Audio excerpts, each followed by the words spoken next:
대표님, 네. 대표님 그 경력이 되게 특이하시더라고요. 네. 어떤 게 특이해요? 일단 학과부터가 미생물학과시던데 네네네.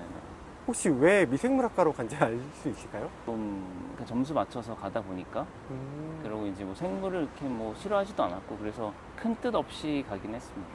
생물을 싫어하지 않아서 미생물학과를 가셨다는 게 그러니까 이제 그냥 사실 점수 맞춰서 갔던 것 같아요.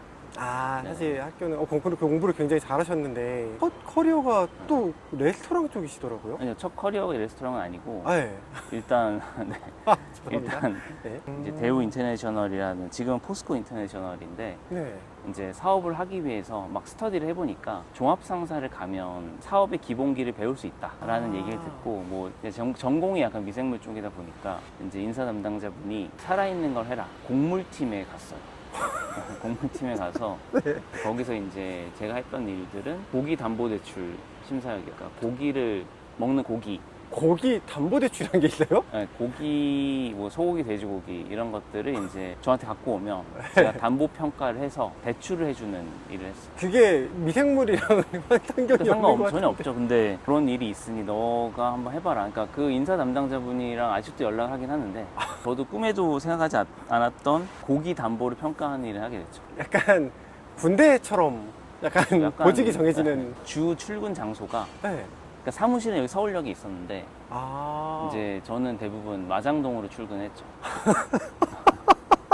마장동 이게 너무 결이 너무 달라지는데요? 네. 그래도 한 3천억씩 수입을 하는 업체들이에요. 근데 거기는 이제 돈이 필요하고 네. 그리고 시장을 볼 수 있으니까 예를 들어서 추석 전날 되면 이제 갈비 컨테이너를 사야 된다. 그러면 이제 저희한테 와서 대출을 받고 저희는 그 사오는 컨테이너에 대해서 담보를 이제 설정하고 돈을 빌려주는 일을 했죠. 와, 근데 너무 다른 경력이잖아요. 그러니까 완전 생각도 안 했던 일인데 적응하시는데 어려움 없으셨어요? 처음부터 배우긴 했죠. 아, 그래서 저는 그 고기를 알아야 되니까 네. 그 이렇게 발골하는 것도 배우고 야, 이게 알목심이다. 그럼 뭐 얼마 된다. 이자율 뭐 5%. 저 근데 좀 돌아가면 학교 때는 왜 공부 안 하셨나요? 의전이라는 게 있었거든요. 그 당시에. 네. 근데 저도 그걸 공부해봤는데 그걸 공부하기보다는 그냥 사업을 하고 싶다라는 생각이 들어서 사업을 어떻게 해야 될지 모르니까 그러니까 주변 선배들한테 물어보니까 종합상사는 전공 무관을 뽑는다더라 해서 이제 종합상사에 갔는데 네. 예상치 못한 고기 담보대출업을 하게 된 거죠. 그러면 첫 사업으로는 거의 고기 쪽이나 네네. 그런 관련된 일을 생각하셨겠네요? 이제 우연하게 이제 제가 아는 사장님이 네. 그 멕시칸 레스토랑을 하시는 분이 있어서 네. 그분을 도와드리다가 고기도 알려드리고 그 사장님이 너가 한번 좀 해보지 않을래 그렇게 해서 이제 레스토랑을 창업하게 된 거죠. 너무 또 다른 결이잖아요. 네. 이거를 저 너무 이해가 안 가는 게 학교에서 이쪽으로 온 것도 이해가 안 가는데 여기서 다시 새롭게 레스토랑 쪽으로 간다는 게 너무 다른 결일 것 같은데 걱정되지 않으셨어요? 그래서 이제 첫 창업은 회사 동기들이랑 동업을 했어요. 와. 동업을 해서 좀 그 리스크를 나눠서 시작을 했고 근데 생각보다 그 첫 레스토랑이 잘 됐어요. 잘 돼서 이제 퇴사를 하게 됐고 잘 됐는데 왜 퇴사를 하셨어요? 이제 하나를 더 해야겠다. 따로? 그래서 이제 인도 레스토랑을 창업했는데 근데 결론부터 얘기하면 그게 망했어요. 아니 왜 잘 되면 자꾸 나오세요? 프랜차이즈니까 네. 이제 나의 프랜차이즈를 만들어야겠다라는 생각을 했고 그러니까 계속 뭔가 본인의 것을 생각을 하셨네요. 그쵸. 그때는 사실 지금 돌이켜보면 무모했고 근데 무모할 수 있었던 게 뭐 먹고 사는 건 할 수 있겠다는 생각이 들었고 그때 아니면 또 그렇게 도전을 못했다는 생각도 들어요. 근데 20대 후반? 이때였으니까 근데 그러면 그때 실패를 하셨다면은 다른 뭐 직장을 그 다음 커리어를 빨리 가시던가 무언가 하셨을 것 같은데 그게 망했다는 거는 그냥 넘기고 나오신 건가요? 그 결론부터 말씀드리면 다시 회사를 간다 계속 사업을 해본다 이 선택지가 있었고 근데 동업했던 친구들은 다 돌아갔어요. 근데 저는 이렇게 끝내기는 좀 아쉬워갖고 근데 레스토랑 업이 저한테는 좀 잘 맞았거든요. 계획을 하고 실행했을 때 결과가 그날 바로 나와요. F&B 중에서도 호텔 업이 있었어요. 익스피디아에 다니는 지인이 있어서 호텔을 이제 해보면 네. 좋겠다. 그리고 꼭대기에 너가 레스토랑 해라. 와. 근데 이제 투자자분이 제안했던 게 아니 그 레스토랑은 알겠다. 근데 너가 호텔 오퍼레이션 한 번도 안 해보고 어떻게 할 수 있겠냐. 그러면 이제 에어비앤비를 해보겠다. 에어비앤비를 몇 개 돌려서 해보겠다. 해서 이제 에어비앤비를 3개 정도 차렸어요. 근데 그게 되게 잘 됐고 되게 힘들었던 게 청소였거든요. 그래서 이제 청소 아주머니들을 저희가 한 10명 정도를 이렇게 파트타임을 돌려 쓰면서 이제 다른 에어비앤비 하시는 분들한테도 이제 빌려드리고 수수료를 받고 투자자분이 보시더니 이런 게 요즘엔 스타트업이 대세다. 구글 벤처스가 투자한 그 집 청소 플랫폼을 보여주시더라고요. 홈조이라고. 이제 호텔이 아니라 이런 걸 해야 된다. 투자 방향이 호텔 쪽에서 청소 스타트업으로 바뀐 거예요. 스토리가 그냥 막 되게 그 웹툰 전개처럼 이렇게 막 가네요. 결론부터 얘기하면 그게 실수였던 게 레스토랑이나 호텔은 제가 관심이 있던 영역이었고 근데 청소는 사실 제가 별로 관심이 없는 영역인데 이제 엔젤 투자를 해주겠다는 조건으로 이걸 해보자 관심 없는 영역에 시작을 하게 된 거죠.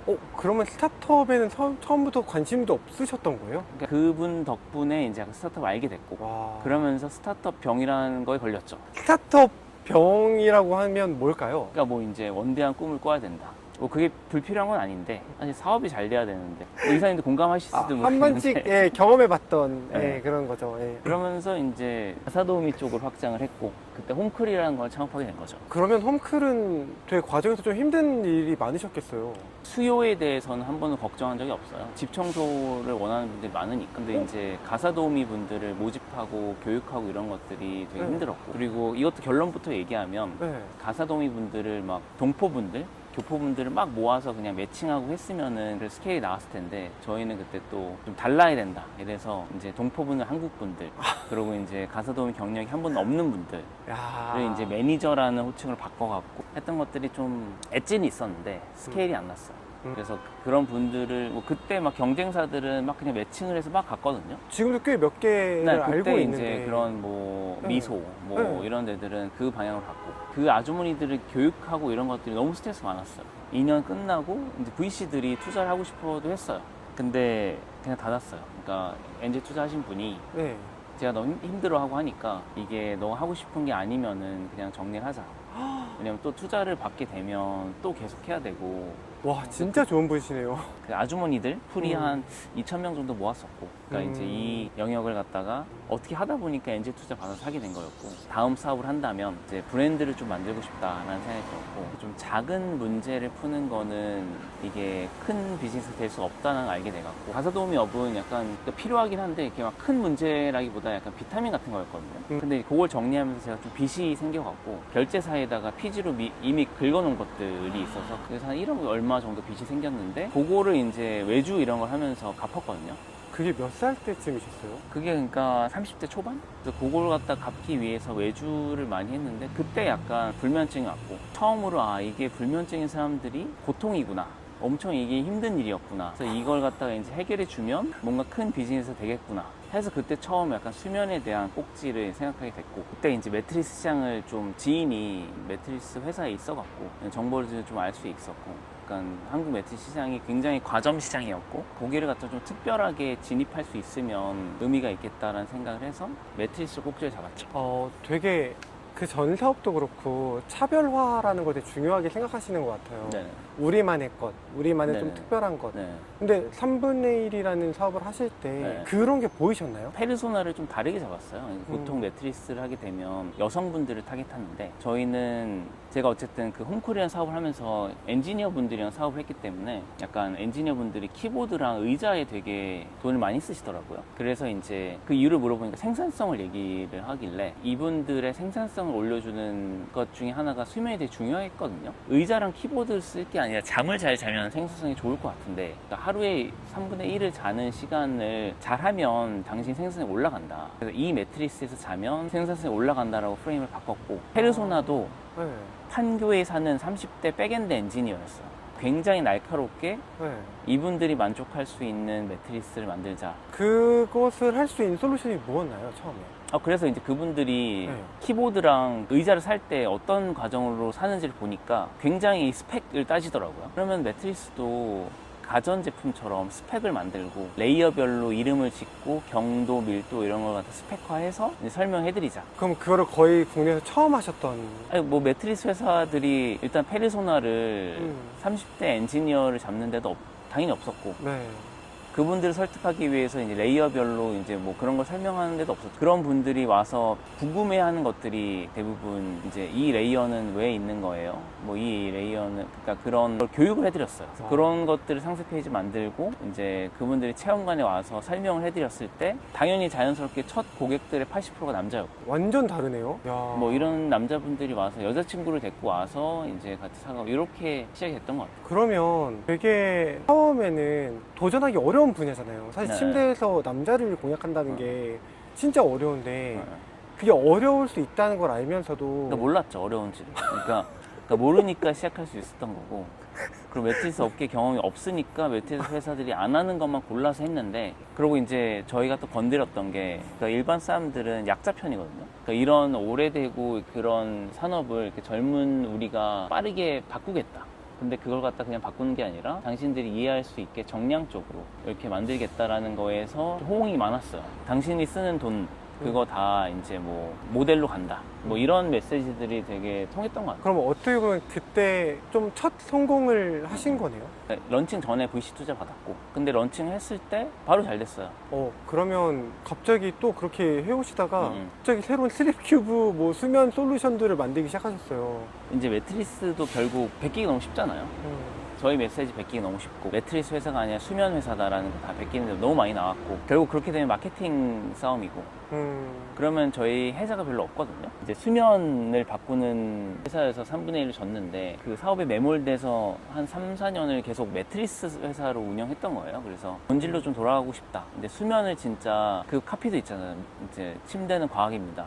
그쵸. 너무 진짜, 유명한. 예, 진짜 과학을 하고 싶었고, 그러다가 이제 좀 제가 그 미국의 에잇슬립이라는 회사가 있는데 한번 사서 써봤어요. 네. 근데 이게 첫날 되게 와우가 뭐였냐면 여름에 에어컨을 안 켜고 딱 거기서 잤을 때 한 번도 느껴보지 못한 그 시원함? 이제 한여름에도 야. 이불 덮고 잤을 때 아침에 땀 한 방울 없이 뽀송하게 일어날 수 있는 이거 와우를 경험하고, 아 이거는 진짜 소비자들한테 진짜 가치를 주는구나를 느꼈고, 그 다음 리서치를 해보니까 수면 온도를 개선하는 게 실제로 수면 점수나 수면 그 퀄리티를 올려주다는 논문들이 너무 많더라고요. 시장에는 진짜 수면을 측정합니다는 회사가 엄청 많았어요. 그쵸. 한참 트렌드였죠. 네, 근데 제가 소비자로 돌아왔을 때 매일 측정을 해줘요. 그러니까. 근데 이제 쏘왑이 없더라고요. 그냥 수면 측정을 해주면 그 다음에 뭔가 이제 개선해주는 솔루션이 있어야 되는데, 근데 그게 온도였어요. 그래서 이제 우리도 온도를 바꿔주는 스마트 매트리스를 만들어야겠다로 이제 좀 투자를 크게 받았죠. 그래서 그때 투자를 받으면서 이제 돌이킬 수 없는 하드웨어 회사로 이제 네. 그 강을 건너게 되죠. 가를 건너면서 이제 하드웨어 사업이 얼마나 어려운지 이걸 뼈저리게 느끼게 됐고, 그렇게 해서 한 개발하고 하는데 한 2년 정도 걸렸어요. 제가 2년 전에 출시를 했고 2년 동안 엄청 힘들게 이제 개발해서 지금은 뭐 한 400명 정도 이제 쓰고 있는. 그런데 이게 막 커리어가 진짜 엄청 바뀌셨어요. 사실 진짜 짧은 시간에 이렇게까지 바뀌는 경우가 많지 않을 것 같은데, 이 과정들을 결정하게 되는 계기들 혹은 뭐 이렇게 모르는 분야임에도 갈 수 있게 했던 좀 동기가 있을까요? 그러니까 이게 저도 이제 이 결과만 그 커리어만 두고 보면 되게 뒤죽박죽이잖아요. 완전 네. 뒤죽박죽이고, 제가 이제 뭐 학창 시절에 이런 커리어를 겪으란 상상도 못했고, 근데 저는 그때 당연히 두려움이 있었지만 이 도전을 안 하는 게 가장 리스크가 있다라는 것을 본능적으로 좀 알았던 것 같거든요. 한번 도전해보니까 그 다음부터는 크게 두려움이 없어지긴 했어요. 왜냐면은 어쨌든 그걸 도전했을 때 내가 배우는 게 있고, 성과가 나면은 이제 상방은 열려 있는 거고, 망해서 이제 빚도 갚아보고 하다 보니까 하방은 막혀 있구나 경험을 통해서 갖게 되면서 그 다음부터는 좀 도전을 해보는 방향으로. 근데 저는 이걸 보시는 분들이 그게 궁금할 것 같아요. 대표님은 사실 처음부터 뭐 다른 전에 했던 서비스 둘 다 홈클도 그렇고 조금 투자도 먼저 받고 시작하시고, 뭐 사실 3분의 1도 그렇고 조금 미리 투자를 받고 좀 빨리 성공하신 케이스인데, 사실 어떻게 보면 되게 어려운 일이잖아요. 그 자체가 진짜 어려운 일이거든요. 근데 어떻게 하면 그 신뢰를, 그러니까 이 시작을 할 수 있는 거를, 나에 대한 신뢰요? 대표님에 대한 신뢰를 더 얻게 만드셨는지가 되게 궁금할 것 같아요. 그 믿은 거를 진짜 결과로 만들려면은 이제 액션을 해야 되잖아요. 그걸로 빨리 진입하는 것 같아요. 실행력에 대한 믿음이 있었고, 그러니까 딴 게 아니라 실행력은 어쨌든 이게 성공하려면 핵심이 되는 액션들을 빨리 정의하는 것 같아요. 그리고 그걸 갖다가 이제 뭐 내일 하는 게 아니라 지금 하고. 그러면 만약에 누군가가 네. 사실 창업이 아니더라도 뭔가 새로운 분야에 도전을 하는 분들이 네. 대표님의 영상을 봤을 때 대표님이 가장 한마디 던져주실 수 있는 건 뭘까요? 사람들이 다르니까 제가 뭔가 메시지라고 하기엔 거창하긴 한데, 그러니까 저는 그거 안 하면 뭐 대안이 있으면은 그냥 안 하셔도 상관없는데 와. 대안이 없으면은 빨리 해보고 네. 아, 이건 되는구나, 이거 안 되는구나를 아는 것도 되게 저는 큰 발전이어서 될까 안 될까를 고민하면서 이제 머물러 있기보다는 빨리 실행하고 결과를 이제 얻는 것도 나쁘지 않다. 이게 나이가 먹을수록 그렇게 할 수 있는 룸이 적어져요. 왜냐면 뭐 이를 결혼하게 되고 아기가 생기게 되면은 그걸 리스크가 더 커지잖아요. 근데 저는 되게 다행인 게 그런 리스크 테이킹을 부담이 없을 때 많이 해봤던 게 저한테는 되게 큰 자산이 된 것 같거든요. 왜냐면 그때 같이 회사 다녔던 지인들을 보면 이제 지금은 이제 손발이 다 묶여 있어요. 대출금 갚아야 되지, 뭐 교육비 내야 되지, 뭐 이런 게 되니까 도전을 할 수가 없어요. 어떻게 보면 젊은이들의 특권이네요. 리스크 테이킹은.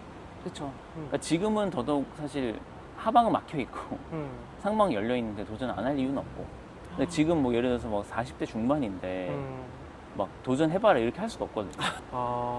그러면 대표님이 만약에 뭔가 나중에 이게 끝나고 지금 하고 있는 사업이 네. 말고 다른 걸 한다면 네. 또 도전하실 의사가 있나요? 아니면 다른 어. 하고 싶으신 게 있나요?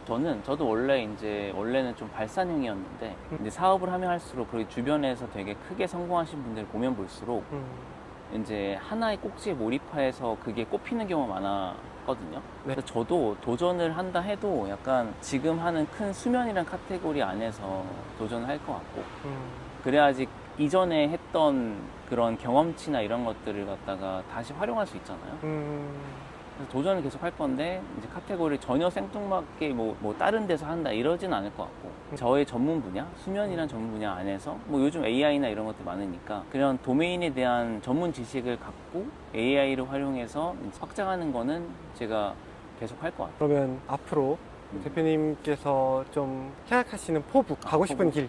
네. 아, 너무 그 스타트업병 다시 생각하시면서. 포부? 이제는 선택과 집중을 할 것 같고, 선택과 집중하면서 사업이라는 게 저만의 엣지가 있어야 되잖아요. 그 엣지를 더 날카롭게 할 것 같아요. 그러니까 여기저기 이제 하면은 제 엣지를 그게 뭉툭하게 하는 것 같거든요. 저만의 경쟁력, 저만의 엣지를 좀 더 날카롭게 해서 이제 뭐 지금 고객들한테 드리는 서비스나 제품들의 질을 올리거나 한 단어로 하는 선택과 집중을 하는 게 제 약간 방향성이긴 합니다. 지금 어쨌든 3분의 1 고객분들이 가장 중요하다. 그렇죠. 네, 3분의 1 분들에게 주고자 하는 것도 이제 매트리스뿐만 아니라 이제 더 나은 수면. 그러니까 하루에 3분의 1이 수면이잖아요. 걔를 네. 이제 잘 바꾸면 그 쓰시는 분들의 나머지 3분의 2의 인생이 더 좋아질 수 있다. 요거는 제가 믿는 거거든요. 수면을 바꾸면 인생이 바뀔 수 있다. 그래서 그거를 도와드리는 거에 좀 더 약간 몰입하고 싶다. 감사합니다. 앞으로 이런 질문들 계속 드리겠습니다. 네네.